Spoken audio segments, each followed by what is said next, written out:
Thanks for joining Southeast Speaks, a work of the Southeast Institute of Biblical Studies. Once a week, we meet with students, faculty, alumni, and friends who support the work of training gospel preachers. Enjoy today's discussion. Feel free and be sure to like, share, and subscribe. Hi, this is Southeast Speaks, a work of the Southeast Institute of Biblical Studies, and we are here today with alumnus Wayne Miller. Hey, Wayne. Hey, Greg. How are you today? Doing great. It's the lectureship time, and busy so time, isn't it? Yes, it is. Good to have you with us, and really enjoyed your lesson. That was a tough one, wasn't it? It was for me. It was real hard for me. It wasn't tough for us to hear, but I guess it was. It might have been tough for you to hear too.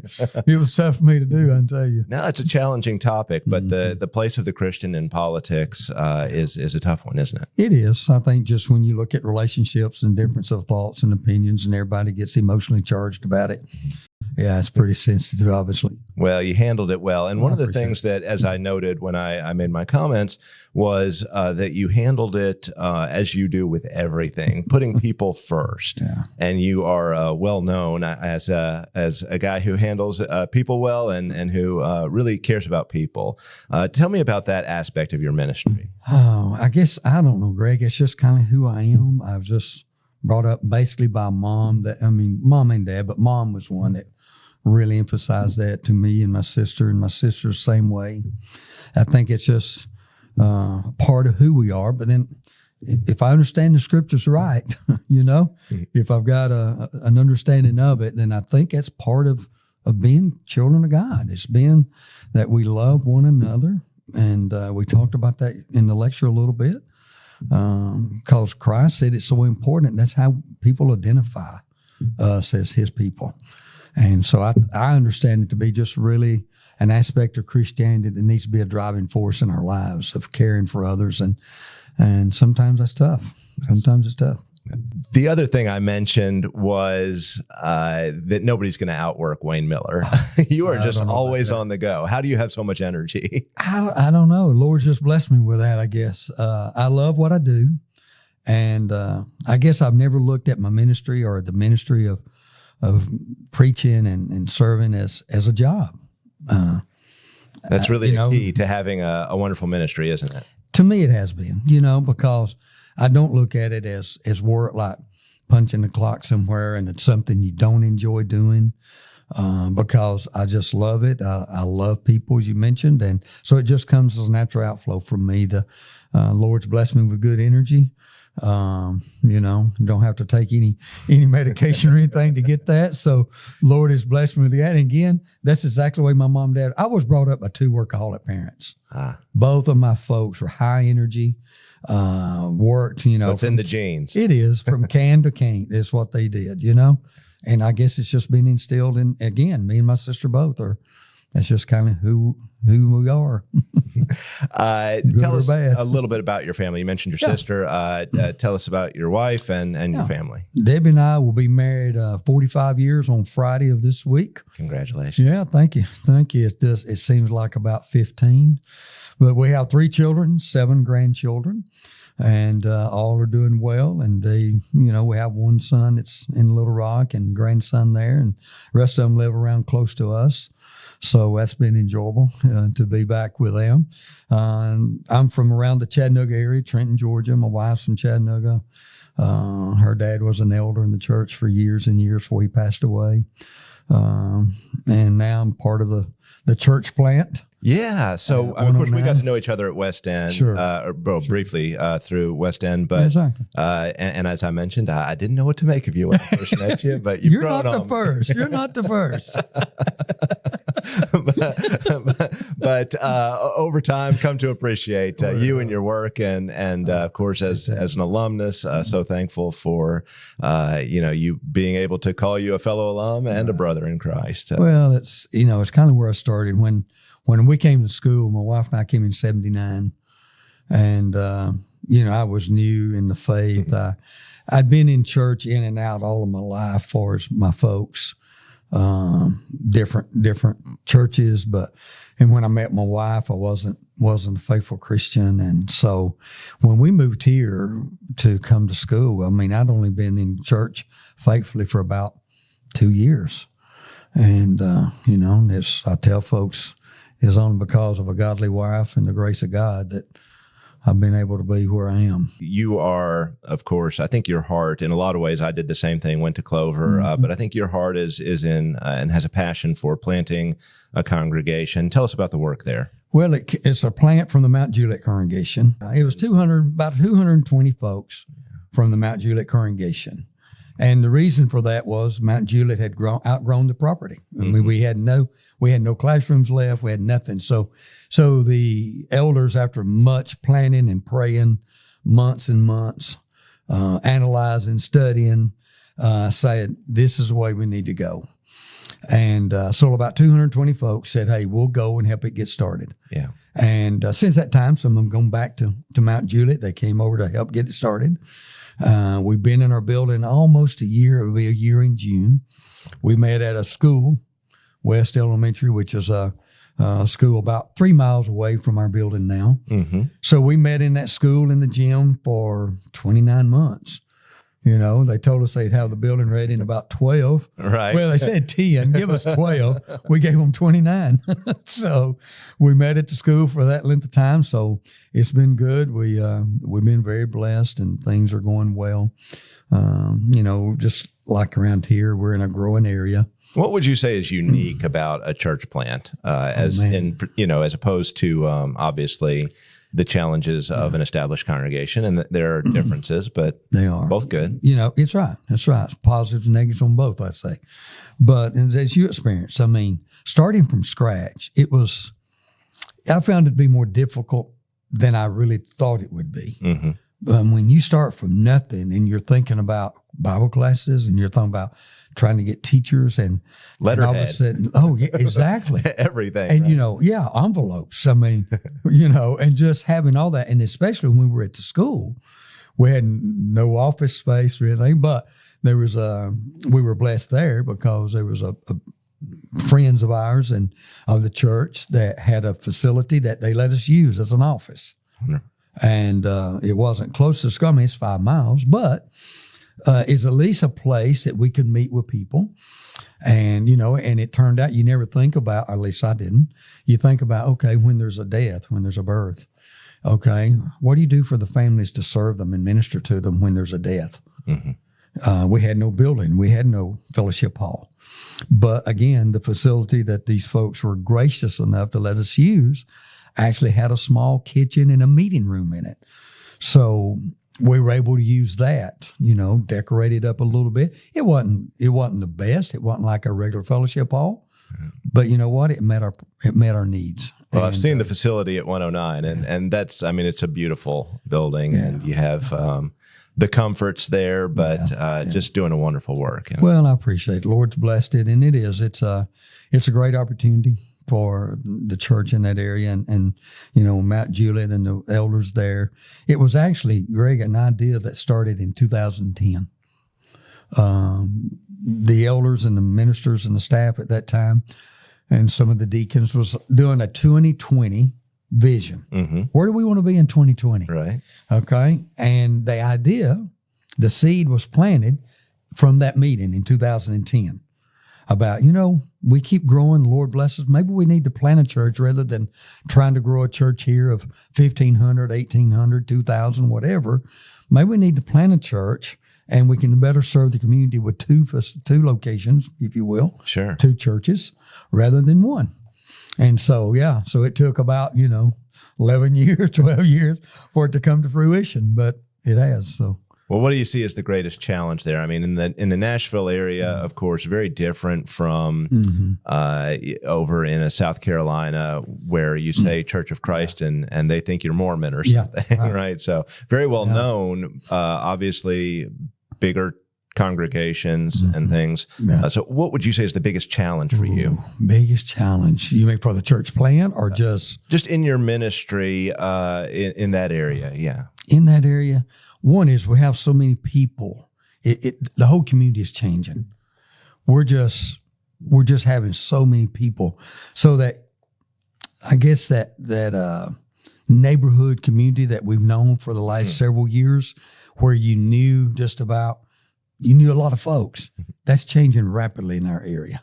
So now I think one of the things is building relationships and getting to know people, because we're used to, you could say, hey, Greg, if you got how about your neighbor? Well, you know what? The house is sold twice in the last 3 years.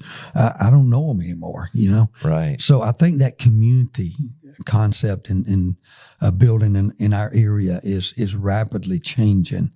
And so that is a challenge for some of our contacts and meeting people. The other side of that coin is it opens up doors of opportunity, but just trying to build those relationships and make contacts, I think, is really been a real challenge for us, for all the churches in our area. Sure. And there's so many, you have someone to visit, but, there's so many congregations, you may never see them again. Follow up is difficult. Yeah, and keeping track of folks and making sure. Is difficult. For elderships to shepherd properly, right? If they're hopping around to churches, or if they're moving in and out of houses quickly. Yeah. You mentioned growing up, in a faithful household. What made Wayne Miller want to become a preacher? Because you didn't at first. You were in working in the secular business world, and I was on automotive parts business. That's what I was doing when I met my wife. And really, for me, it was getting involved in church. We went to the East Ridge Church of Christ in Chattanooga, and my father-in-law was an elder, and they had a lot of different ways to get involved in ministry there. And how it all started, Greg, was my wife and I. They had a huge, I say huge, we had about 500 students in Bible correspondence courses throughout the country. And 2 nights a week, after Debbie and I left work, we'd go to the church building, grab a quick burger, go to the church building, we'd grade those papers, send them back out. They'd send you 2 and 3, you'd grade them, then you'd send them 4 and 5 in envelopes. It started with that. And then I had a friend there at church, matter of fact, it was my wife's uncle, a deacon. He said, hey, won't you go to the flea market with me? And I said, flea market? What are we going to do at the flea market? He said, we're going to hand out tracts, little Bible tracts. Yes. See if we can set up some Bible studies. I said, okay, I hand people paper, And so we did that. So I thought, man, this is pretty good. So we set up some Bible studies. And then they said, hey, won't you go with us on these Bible studies? Well, man, I didn't know anything. You're talking about green. I was really green. So, but I'd go and I'd sit as a silent partner in those Bible studies, and I'm going, man, this is pretty cool. And, some of those people obeyed the gospel and became children of God. And I'm going, man, this is sweet. This is nice. This is what it's about. And then I had a fellow ask me, he said, hey, Wayne, won't you fill in for me and preach? I said, you're out of your mind. He said, no. It's like 6 months in advance. Don't tell me there was a time when Wayne Miller was shy. Oh, yeah. Well, I didn't say shy. Okay. I just didn't know what preaching was about. And I didn't know enough to. So anyway, he said, it's got 6 months, and I'll help you work up a lesson. I said, you're out of your mind. I'm not going to do that. Well, he kept on persistent. And he finally said, look, I'm going to be gone in 3 weeks. If you don't come, they're just not going to meet that night. I still think he was throwing me a curveball. Okay. And I swung at it. Okay.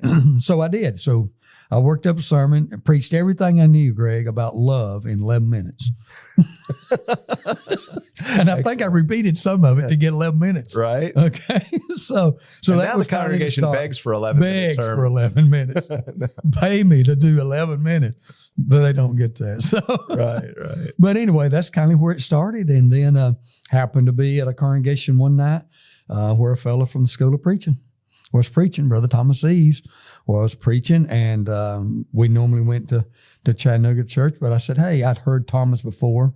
At that time in Chattanooga, there was these training for service series that they did through a week, And I'd heard Thomas there and then saw that he was going to be in that congregation in our hometown. So my wife and I decided to go. Didn't know afterwards he was going to make a presentation for the School of Preaching.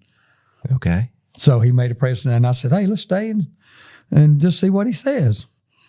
And that was it. We landed here. So that was the spark that brought you to, at the time, East Tennessee School of Preaching. Exactly. And you're a graduate from 81. Right. You came in 79. Yep. And so you just... We were supposed to come in 78. We'd made the plans to come in 78. And then I got cold feet. Okay. That was the longest year of my life. I knew I'd made a mistake. Wanted to be here. Then we started trying to raise support. Raising support to come here was crazy. We needed $805 a month to come here and to pay our bills. Living high on the hog. Living high, son. I mean, so we raised, it was funny, we raised $700 in a week. We met for 2 congregations. One gave us $300 a month. One gave us $400 a month for the duration, for the 2 years. It took me 3 months to raise $105. They learned about me, I guess. And finally, an individual, we'd raised $80 finally. And I had a buddy of mine in the church, and he goes, "Look, Wayne, me and my wife will support you $25 a month to get you to the school." And he and his wife did, and that put us at the 805. Wonderful. Well, and it's been a blessing ever since. Tell me about your experience at the East Tennessee School of Preaching. Shell shock the first week when you think about, you got to do all this in then week period. And then just what there was to just take in, and the opportunities and the foundation it gave us has been a huge blessing. I think, of course, like I said, Greg, I was just back new in the faith and trying to live what God wanted me to do. And I guess one of the things that just really stood out to me was just sometimes you need to take your time and try to be wise as a serpent and harmless as a dove. Try to, something happens in the congregation, somebody said something, you need to think about it, pray about it, mull it over before you start. Because I really think when I came, I had the idea that if you had something this morning at church, when somebody said something, you ought to get up at night and preach about it, and get a few things off my chest. That's exactly right. Clear the air. If you have a few things to get off your chest, go preach to your dog and then give him a treat for having to put up with it, but don't do it to the congregation, right? But I thought, wow, there's some great wisdom, and you need to think about that and pray about that before you start. And then maybe you don't even need to preach about it. Maybe you need to sit down and help people grow. Yeah. Was there a particular class that was, a favorite for you, or a teacher? In different one of the classes that was taught by Steve Riley was on personal work of a minister. That and then Brother Al Beal taught our class on the counseling, biblical counseling for preachers. That was a great insight from me. Because I had no understanding at all, to be honest. Mm-hmm. And some things he shared with us, some material he shared, resources he recommended. And then that was very helpful. But then just, one of the first classes we took was, I think it was Brother Harold Duncan taught English. And of course, you think my English is bad now. I remember about the third week when I was here, he was teaching the English class, and he said, "Wayne, if you don't improve your English, you're never going to make it as a preacher." And I said, "What's wrong with my English?" He said, and I used the word "ain't," and I'd say "we was," and it was terrible. Oh, yeah. And managed to pass. He finally got me through. But, just for him saying that in a loving way, he wasn't harsh, very kind. But, it got me thinking, that is important in communication, because that's where I'm from in the country. I mean, you just kind of put up with it and move on. But just little things like that as I think back that I didn't understand at that time, honestly, Greg, I didn't. But as I look back, some of those classes that challenged you a little bit, a lot for me.